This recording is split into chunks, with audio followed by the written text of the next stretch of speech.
basically, the way our process works right now is we do a lot of inbound marketing, direct mail, PPC, and then cold calling. And then we do paper lead also, like you need to sell my house fast. And then we're also working with Brian Driscoll, I think his last name, from Motivated Lead. So we get inbound leads.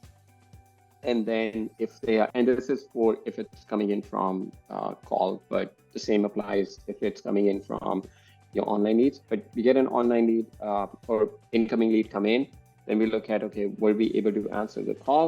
If not, they automatically go on a drip campaign. Basically, we simply drip missed call. We don't have any name or address for them, so they just automatically go on that. And one of the steps of the drip campaign is for my lead manager to follow up with the lead and get the information. And if they leave a voicemail, then we review the call details. If they are just calling us and saying they're not interested in selling their property, we just move them to dead lead. Now, this is a little bit subjective. Some people like to keep those people on their leads and just continue follow up. But for us, if someone says, hey, I'm not interested in selling my property, you sent me a postcard or letter, can you please take me off your mailing list? We just take them off our mailing list. We get their address, move them to dead lead, just to make sure that we don't market to them again. All right, if they're interested in selling, the next thing we see is, do we have an address available? If we do, first thing we do is run the comps. Most of the houses that we're buying, so we're just in one county, Northwest Indiana, and even in that county, we're in like 4 cities, like 95% of what we buy is in those 4 cities. So we know the comps of the area, but if we get something outside of that, or a weird property or outside of the areas that we buy, that's when we'll have our agent be involved and run comps for us. But for the most part, we know our numbers. Zillow is pretty good in our area. We can be 90-95% sure on the Zillow value in our neighborhood, so we go based on that. So we'll run our comps, see what our numbers are, and then we look at, did the seller provide a mortgage amount, right? So let's say the house is worth $200,000, and then the seller says, hey, I have a mortgage on the property for $180,000. There's something, we're not willing to work on that property. For us, then we refer that over to an agent and let the agent deal with that. But just for our internal purposes, we'll put them on an agent referred drip, just to follow up with the agent if they were able to close, and then if there's any referral fee that we should get. But in this case, like if the house is worth $200,000, and if the seller has, let's say, a mortgage of more than $160,000 on it, then we just pass on it. We're not willing to work on any short sales or anything. It's just not a very viable option in the market, so we pass. But if the mortgage is less than 80%, then we call the lead back, and then the next thing is, were we able to get the seller on the phone? If not, then now that we have their name and address, hopefully based on the voicemail that they left, then we put them on different drip. Now we have their name and address, so the drip is, the message is a little bit more personalized. Instead of saying, hey, we received a missed call from you about a property that you may be interested in selling.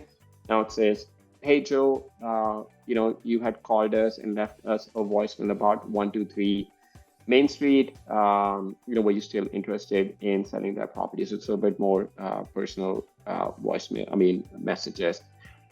For us, if we get someone on the call, the motivations that we're looking at to qualify is, why are they looking to sell? What is their motivation? If they're just calling us and saying, hey, I just want to get an offer, then they're not super motivated. And then the condition of the house. If the house needs some work done, then definitely that's a good opportunity for us to add value to them. But if they've done rehab in last year or 2 years, and the house is in pretty good condition, every now and then we'll get those calls. And most of the time, or almost always, those people are looking for way more than what we're willing to pay. And then how soon are they looking to sell their property? For us, we have a property under contract. It met all the lead qualification except for the timeline, where they had a huge motivation to sell, the condition, the property needed a lot of work, and the price worked out, but then they were not willing to sell immediately. The reason for that being, the owner of the house is in some medical care facility, and she has to go through a surgery. And we just found out, like, my lead manager emailed the title company to follow up with the the seller on when we can schedule the closing. She said she has to go through a surgery, so she cannot, she's not willing to close on the deal for another month or two. And this has already been like 3 months since we signed the contract. So we'll see, we'll try to get an extension, but I don't think the seller is super willing. So yeah, you want to make sure the timeline, typically, if someone is going to sell their house in 30 to 60 days, most 90 days, they generally tend to be more motivated versus someone says, whenever I get the right offer, or if they say, I'm looking to sell in the next 6 months to a year, they generally don't tend to be super motivated and they're looking for higher price. And the next thing is, how much are they looking to sell the house for? Again, we try to get that information.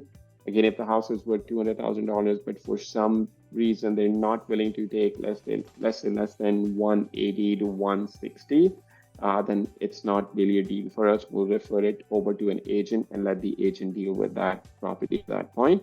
And then we find out if there's any other situations, if there is, if they're going through a divorce, or if, it's a probate, multiple siblings involved. So that's the information we want to make sure we understand, where we may have one sibling, ready and willing, and super qualified, super motivated, but then you have other, 3 or 4 siblings that are involved, and then you have to go through this whole qualification process with them. You may have one sibling who's ready to sell for $200,000 house for $100,000, but the other sibling is not going to sign anything less than $180,000, for example. So then you have to make sure, you manage all those moving pieces.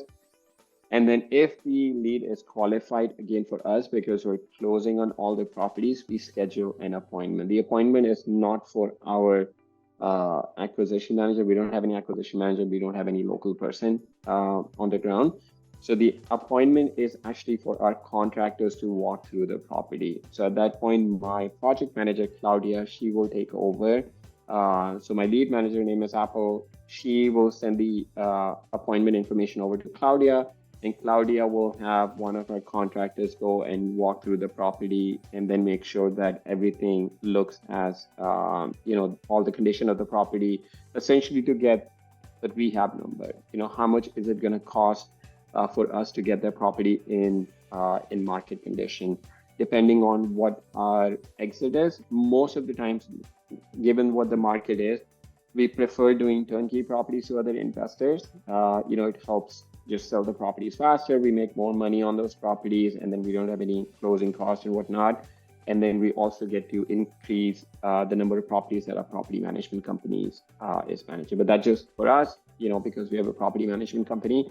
But for us, our appointment is not for the acquisition manager, just for our contractor to give us an estimate. The contractor will also take pictures, videos, and then my project manager will upload that in the property folder for us in Resimpli. And if the lead is not qualified, then we find out, will this be a qualified lead in future? For example, if the seller is interested in selling, they have the motivation, the condition, the price, everything makes sense, but they're not just willing to sell the property now. For some reason, they want to sell the property in 6 months to a year. Then we put them in a long-term follow-up, and then we just follow up with them, once a month or once every other month, depending on their motivation, just to stay on top of their mind, just letting them know, hey, Joe, this is Sharad with Max Housefire, just touching base with you and making sure that, if anything has changed, let us know. We're still interested in buying your house. So that's all we're doing. And then depending on, if you don't hear back from them, depending on how the lead came in, we may also send them a direct mail. If the lead came in through a direct mail, and, we'll include direct mail as part of our drip campaign also. That really tends to help. Sometimes when you're trying to call or text the homeowner, you're not able to get in touch with them. It's a very simple thing, but sending them a postcard as part of the drip really tends to help, because if that's something intangible in front of them, it just makes a small difference that, it goes to show that you're still interested, and then they may have gotten busy, not being able to respond to your texts or calls, but having something intangible in front of them, especially if you heard back from them through direct mail. That's how they initially contacted you, then, add that as part of your follow-up. And if they're not even, if they, for some reason, after initially they qualified, but then, they change their mind or whatnot, then we just simply move them to dead lead and remove them from any future marketing at that point, unless it comes back into your pipeline through any inbound marketing, through PPC or, through paper lead or any of that. So that's our process.